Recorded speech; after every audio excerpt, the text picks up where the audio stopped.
Welcome back to another episode of the podcast From the Depths of Darkness to the Light of Success. I am your host, Chris Swick, and on this podcast, we talk about mental health, addiction, anything anyone's struggling with in the world today. We like to talk about it, end that stigma around all those things people are afraid to talk about, and make people afraid to talk about them, not to talk about them, champion, Olympic gold medalist, author of 2 books. We got Theo Fleury on the show today, guys. I'm super excited. But Theo, I like to start off my show asking, how is your mental health today? It's a challenge every day. And if I don't take care of or doing my daily routine and whatever, then yeah, of course I'm going to struggle. Or if I don't pick up the phone and call people and tell them that I'm not doing well, then obviously I struggle a bit. But in this present moment, yeah, things are really good. And that's the thing about mental illness, ebbs and flows. And I think when you accept it and then work with it, then I think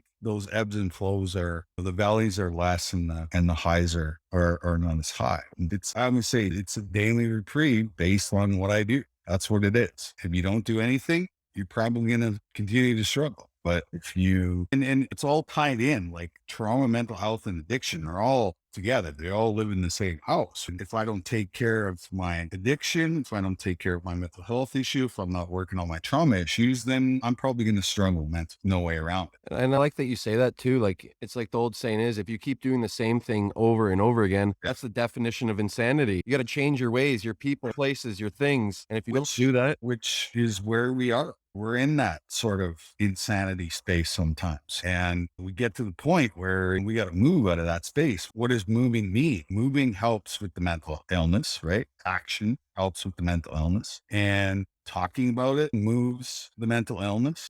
The one thing I think we've done a really poor job of in this space is the campaigns, right? 1 in 5 Canadians, 1 in 4 Canadians. And what we're doing is we're adding to the stigma by saying that phrase because we're shaming the one person who has mental illness. And in my research, and I've been in this space for, almost 14 years now, it's 5 and 5, right? It's all of us. And because it's the biggest epidemic on the planet, the only way out of it is if we all jump on board. And that's how you get out of things is you first acknowledge the fact that we all have some sort of mental health challenge. And the simple fact that we continually are saying 1 in 4, 1 in 5 or whatever. And then we're telling the other 4 out of 5 that they're okay. And then those 4 out of 5 are the people that are in denial or don't want to deal with it. And so they pile on to that one person and they use phrases like, why don't you just get over it? All that stuff. And so as a mental health advocate, I would say my biggest challenge every day as an advocate is stigma. I love that you say that though, too, because I got sick of even from family members. Why don't you get over it? Why don't you just do this? Why don't you just do that? If you know how easy it is, then why the fuck you just do it too? You know,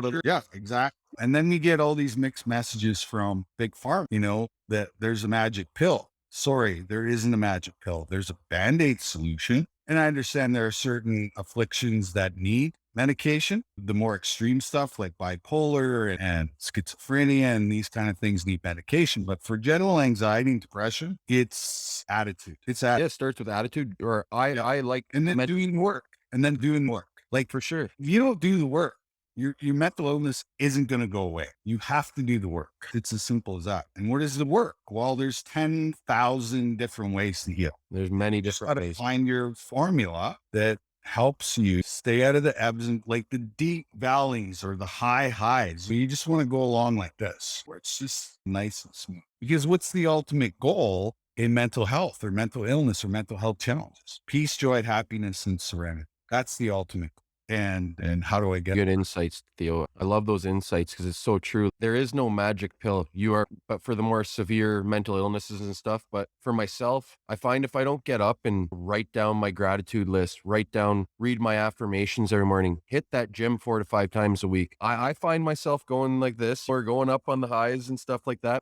Those are the things that I have to have a routine and a structure. And I got that today in being clean and sober. But if I wasn't clean and sober, I'd be all over the damn map, man. It'd be like a crazy zigzag race across the map, man. The insanity that you talked about. And I find that when you're inside of your own, that's the worst place you can be for people who suffer with mental health challenges is you can't be in your own head. What you need to do is you need to get into the heart space because that's where all the good stuff is, right? Compassion, empathy, forgiveness, vulnerability. That's where all the good stuff lives. That's where all the healing. And if you can tap into that space, you're well on your way. Sky's the limit. Right? Because our brains are wired for negativity. It's our survival system. It's our survival mechanism. And when you're inside of your own head, your brain is always making up scenarios that are never going to happen. And that's why I always say, get into that heart space because that's where the healing is. That's where it all is. Because your heart doesn't. I like that you say that, man. I like that you say it.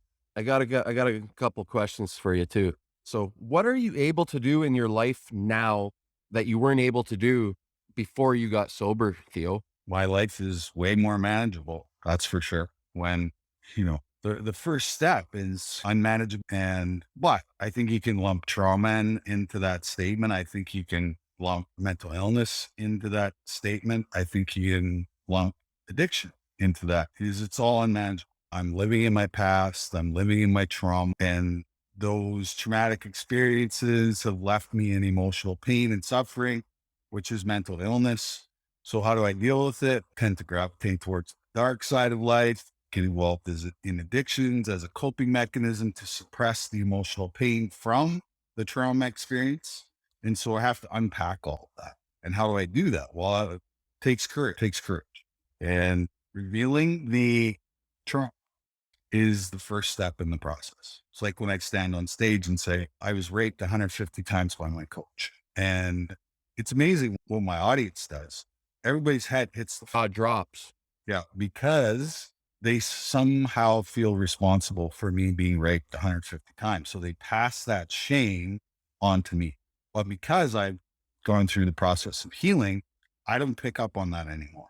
That's just my story. This is my story. I always tell people you get to tell your story whichever way you want. Why? Because it's not my story. It's your story. And the simple fact that a lot of people don't want to listen to the trauma piece is the reason why we're in the state of epidemic proportions in this space.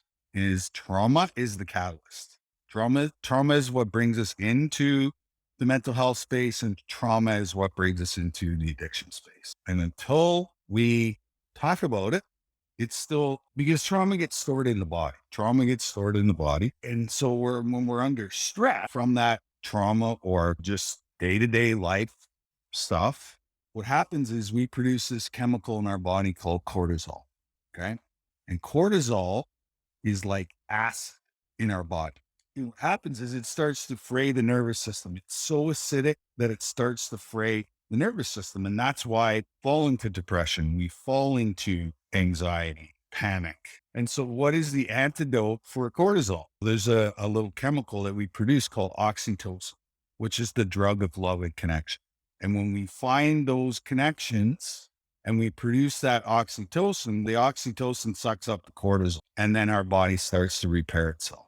That's amazing, man. Like just that breakdown of that. I hope everyone hears that too, because until I learned about that oxytocin and the cortisol thing, it took me a long time to get over my trauma. Once I started, I'll be honest, once I read your stories and stuff, it gave me the courage to come out about what happened to me as a child too. Yeah. And it took me 20. That's how this works. Yeah, exactly. Well, storytelling is one of the oldest ways of communication. And for some reason, we were taught that you can't talk about this. That's the subliminal message globally that, sorry, I don't want to hear that. I don't want to hear that story. In my experience, what happened to me is common, not uncommon. And once we realize that, and once we open up a space for trauma, then we're going to be going down the right path of getting people healed. That's how I see it. I think you're right, man. Once I've created this platform for everyone to share their story and hear other stories and stuff, because I believe everyone's story is valuable. It doesn't matter what walk of life you come from. It doesn't matter if you're homeless on the street or have made millions and millions of dollars playing in the NHL or whatever. Yeah. We all have a story. I don't care what the hell anyone says. Everyone has a story. Everyone's had trauma somewhere in their life too. Yeah. It might not have been sexually abused. It might be physically. It might be emotionally, mentally. Spiritually, Everyone's had trauma though. spiritually. Yes. And it's amazing how many people I work with who are struggling, who don't have a spiritual base. And to me, that's the key to all of this, because about 5 years into my own personal sobriety, I hit a wall and I was like, if this is what sobriety is all about, then I might as well drink, because the only thing I'm not doing is I'm not drinking. I'm angry, I'm resentful, I'm pissed off, all these things. Right. And then I remembered that the first 3 steps in the program is spirituality. And then once I grasped onto the concept of finding my God of my own understanding, then I went to the next level. That was the kicker for me too. I had to, Yeah, and I mean, most people who it is are on the other side have that concept. that once I found out I didn't have to believe, say, Jesus or God, an actual God or whatever. Yeah. My higher power, to be honest, is my kids and the world that's out there today, just the sunshine and stuff. That's my higher power today. Yeah. And once I was able to realize that, and one of my sponsors a long time ago said to me, Chris, it's not about God. It's not about Jesus. It's not about the church we sit in. You know what I mean? Yeah. It's about whatever you believe in. But what is the church? The church is community. The church is oxytocin. The church is oxytocin, the drug of love and connection, not oxycontin. Hear that, guys? It's oxytocin. Yeah. Yeah. It's ultimately, it's about relationship, right? That's what spirituality is. It's relationship. And the one relationship that I neglected the most was what? The one I had with myself. Because after my abuser left my life, what did I do? I abused myself. I took over. And then 16 years ago, 17 years ago, I have a fucking loaded pistol in my mouth, ready to pull the trigger. That's where pour me another drink, playing the victim, got me, right? Because there was zero honesty, there was zero willingness, there was zero open. And then I said, fuck it. I want to live. So I better figure out how to live one day at a time. Life on life's terms. Yeah, exactly. Let go and be grateful for that, whatever you want to call it, God, Allah, Buddha, Jehovah, tree in your backyard, whatever. Be grateful for the fact that they gave us adversity. Okay. And what does adversity do? Adversity builds resilience. So I'm grateful for the adversity. I'm grateful for the resilience, because now throw whatever the fuck you want at me, I'll figure it out, because I have resilience. If I could survive my parents, if I can survive my abuser, there's nothing I can't overcome. But I needed those lessons. And by having those experiences, it actually pointed me in the direction of my purpose, my true purpose. Not being a hockey player, but helping people overcome challenges by using my story as an example. I like that you say that. It's so true. Like, my purpose changed once I got clean and sober too. And once I started this podcast and so many other things and had a clear mind, my purpose was to help others too, just by sharing others' stories. And it's just amazing to see the growth in the community around myself too. I love that you say that about finding your purpose, finding your why. Well, What role has fear played in your journey, Theo? fear is always there, right? Fear is at the end of my finger every day. And I can either choose to sit in it, or I can choose to be open, honest, and willing and deal with it. Right. Those are the choices. What's interesting is I found my tribe. I have a tribe of people who I have collected along the way, who completely understand me. And you know what? That's all I need. Because ultimately, if I had a job description or a job title, it would be, I collect people. That's what I do for a living. I collect people. It's as simple as that. And you're doing a damn good job at it too. When you are sitting across from somebody who's struggling, and you listen to their story and you turn on the light bulb for them, and they have one of those aha moments, they never leave. They're there with you for life. It's so true. Like, when I've talked to so many people along the way, whether through the show or even at the gym, or people that have reached out to me that I don't even know in real life through social media, and just they enjoy what they hear and they keep coming back for more or ask me for advice. Or I have family members now that I have cousins that I told them, I'm done with you. until you can get your shit together. I had to cut people out along the way too. Old Yeah, family members. those boundaries are Boundaries are key. they're key for so that we don't get hurt anymore. And but that whole family dynamic is such a hard thing to insert boundaries with, right? But you got to do it. Otherwise, you're going to be right back into the insanity of drama and chaos, because a lot of people are addicted to drama and chaos. I know I was, right? If there was no chaos, if there was no drama, I created it because it's the only place I felt safe and comfortable. I think most addicts and alcoholics and whatnot are people that have been through the things we've been through, or we don't have the same story, but we can relate. Yeah. And because we collect enablers, and the enablers are addicted to chaos and drama as well. But eventually the enablers get sick because we make them sick and they leave. And then we're like, oh my God, nobody's going to pick me up and dust me off and tell me everything's okay. Holy shit, I better get my shit together. Otherwise I'm going to be alone for the rest of my life. And you come to that realization. So true, man. So true. What's the best advice you could give to someone or anyone that's still struggling with addictions, Theo? Surrender. I love that one. It is just surrender. Admit that you are powerless. Yeah. Surrender. That's it. It's that simple. Get on your knees, pray to whatever. So true. Just get down and just start asking for help. You don't even need anyone in the room to ask for help for, man. Just start doing it. We keep it simple. Stupid. Yeah. And oh shit, I forgot what I was going to say. But yeah, we're egomaniacs with the inferiority complexes. That's as simple as that. What do you mean? I got to get on my knees. Yeah, you got to get on your knees. Otherwise, you're going to keep drinking. Right? True. When you look at people or people look at you that have asked you for some advice or help, and they're like, what do you mean?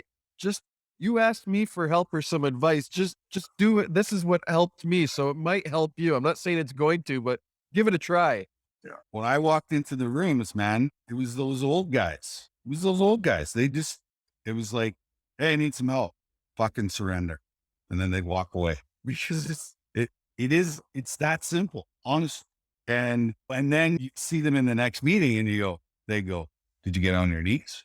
No. How's it going? I go, it's not going very well. Get on your fucking knees. Or the people, not poking fun at them, but or I have other people that reach out. I relapse again, and it's okay to relapse. Relapse is part of everyone's recovery. What did I tell you at the beginning? Pick up that fucking phone, not pick up the drug dealer's number. You were given phone numbers at that last meeting for a reason. Or were you saying, are you sick and tired of being sick and tired? Like, get off the fucking hamster wheel. There's a better way to do this. Exactly. Get tired. And if you're not tired, well, I guess just keep on going out and doing some more research then. When you're done doing research, I tell them, come back and see me then. Yeah. Yeah. It's the simple fact that some people think they can have one or two drinks. And I'm like, okay, give it a try. You think you're that strong enough and you have that much willpower, but you did admit that you were an alcoholic. So admitting you're an alcoholic and drinking, what is that? That's like an oxymoron, right? Oh, I think it is an oxymoron. And eventually you see them back in the rooms and they're like, and I go, how did it go? And it's like, well, it was fucking awful. This one was the worst one I've had ever. Yeah, because you let the beast back in. You let the stinking thinking, you let the addiction take over again. And I always say that alcohol and drugs and all that stuff, when I put that shit in my body, it's like a solvent. Because shit starts disappearing fast. Family, homes, cars, jobs, everything disappears when I put that shit in my body. So I'm just not going to put it in my body anymore. Right? All bets are off if I touch anything. Yeah. Especially with mine being in hibernation now for almost 16 years.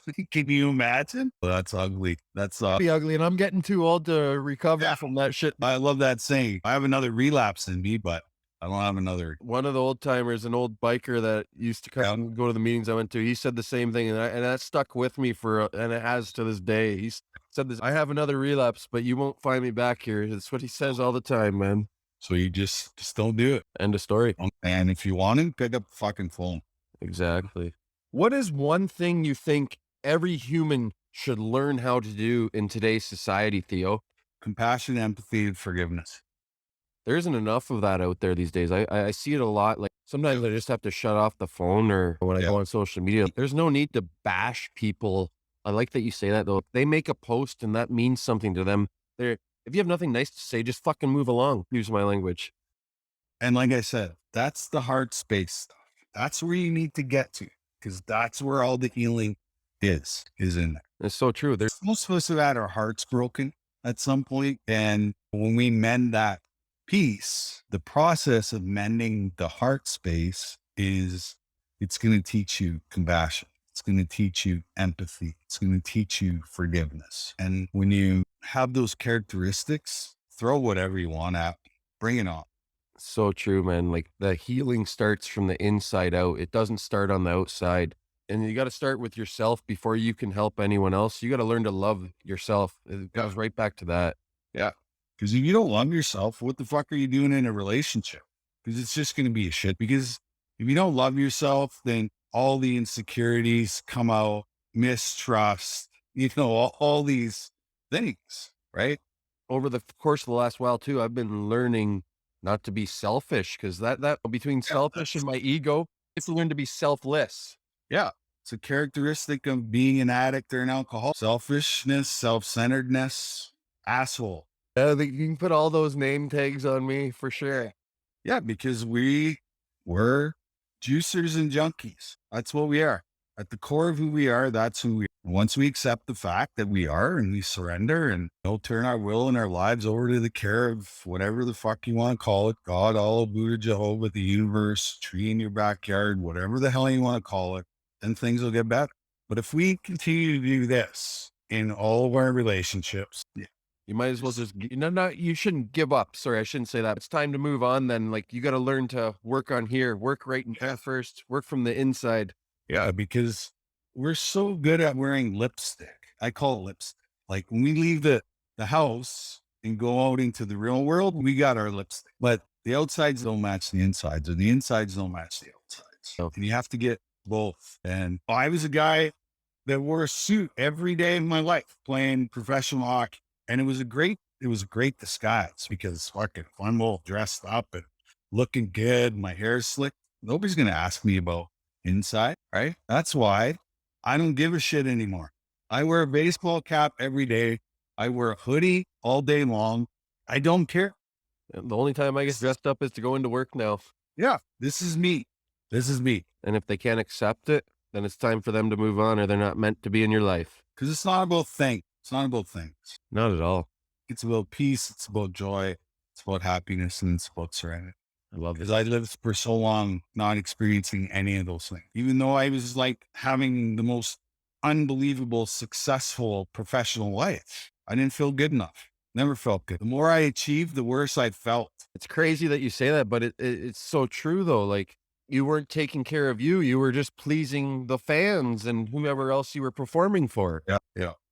Yeah. It was a false sense of security. It really was. Before we go on the show today, Theo, I have a question I like to ask, just random silly question. It's called the what the fuck question part of the show. Oh, perfect. What kind of secret society would you like to start? Okay. So in the mental health space, pretty much every single professional has priced themselves out of the market, right? Therapy is only for the elite. I like that you say that, and I want to. Yeah. It's crazy how much therapy is. It's not cheap. I'm Yeah. glad I'm able to afford it, but it's not cheap. It's not for it's crazy. The cheapest, most effective kind of therapy I know is group therapy because it doesn't cost anything. All it costs is your time. That's it. You get a bunch of people in a room, use vulnerability to create safety. And then once you have safety in the room, that's when the magic of healing happens. So if we're going to overcome this epidemic of mental illness, we got to get people in rooms. We got to create communities, healing communities where we can talk about trauma. And that's the model that I believe is the most effective because I've been doing it for 14 years. Okay. And because in 12-step, you can't talk about sexual abuse or these kind of things. And what happens is that one person you turn the light bulb on, like you have them now for the rest of their life, because now they're safe, they're comfortable, they're not fearful, they're not embarrassed. And when a newcomer in that room sees that person stand up, stand in their truth, speak their truth, it gives them courage, right? To do the same thing. And the one who you shined the light bulb on, who had the sort of spiritual awakening in the moment, what happens to them? They become a peer. They become a peer. So I am a big proponent on the peer-to-peer counseling model, because a lot of times the therapist that you're seeing hasn't experienced what you've experienced. So they lack the compassion, empathy part to fully and totally be present and attuned to you. I like that you say that though, because it's so true. They've only gone to school. They have their PhD or whatever it is they've gone through to Yeah. school because it's something that interested them. But Yeah. did they live that walk of life for whatever amount of time? Yeah. Most of them haven't. That's the thing. Exactly. And in therapy, I find the first $1,000 that you spend in therapy is developing a relationship with your therapist. You're not actually getting to the piece that needs healed. So true. It is because it takes a while. And I've gone around the merry-go-round trying to find that right therapist too, that right fit. It's like firing your lawyer or whatever. I've fired so many therapists because I just couldn't find the right fit. Yeah, exactly. People know if they're going to a group therapy session that deals with trauma, mental health, and addiction, you're in the right place, which is most 12-step groups. You know why you're there. They know why they're there. Exactly. Yeah. Exactly. Yeah. Before we go, you want to let everyone know where they can come follow you or where they can check you out, pick up your book? Yeah. If you just go to my website, theofleury.life. And then I'm on all social media platforms as well. So, and I always say whenever I'm on a podcast, if you got nobody to talk to and you're struggling and you're feeling alone, reach out to me on social media or send me an email on my website, and I guarantee I will get back to you within the hour. And I appreciate that about you. You told me I've been trying to get Theo on, guys, for a little while on the show, and it finally happened. He's a busy man, but he will get back to you. Yeah, for sure. Because that's how it works. When I made a choice and decision that I was in this for the long haul, then I got to back it up with action. Yeah, you got to talk the talk. You got to walk the walk as well, including talking the talk. Absolutely. 100%. So yeah. And if you're afraid of healing, don't be. It's the greatest journey you'll ever take in your life. Truly. Yeah, no, it's so true, man. Just feel that inner peace, get that burden or get whatever that story, that trauma that's in you guys, get it out of you. It's just like lifting that weight off your chest. Yeah, absolutely. I like that one. Lift the veil, guys. And what I've found is I'm certainly never alone in my struggles. I would say the majority of human beings struggle with something. That's at its basic core of all of this, is that we're all damaged in some way, shape, or form. But you can fix the damage. You'd fix it if you want. Thanks again for all your insights and great insights today and what you shared today, Theo. It was truly amazing and truly a pleasure to talk to you today, man. Yeah, it's been my pleasure. I appreciate any opportunity I get to talk about this stuff, because it's not talked about. It really isn't. It No. really isn't. It needs to be talked about more. And you are right. The great epidemic, the biggest epidemic out there is addictions, mental illness, those types of things. I can't even count how many friends. I would say that trauma is the biggest epidemic. That is true. That is true. Yeah. So, And it's not talked about enough. And I want to make people afraid not to talk about it. yeah. So you're not going to get well until you tap into the trauma. It's as simple as that. Very true. If you're not talking about trauma, you're just going through the motions. You hit it bang on there, man. Yeah. I hope you have a great rest of your day, man. And it was a pleasure. Thanks a lot, man. Yeah, it's been my pleasure. I appreciate the opportunity.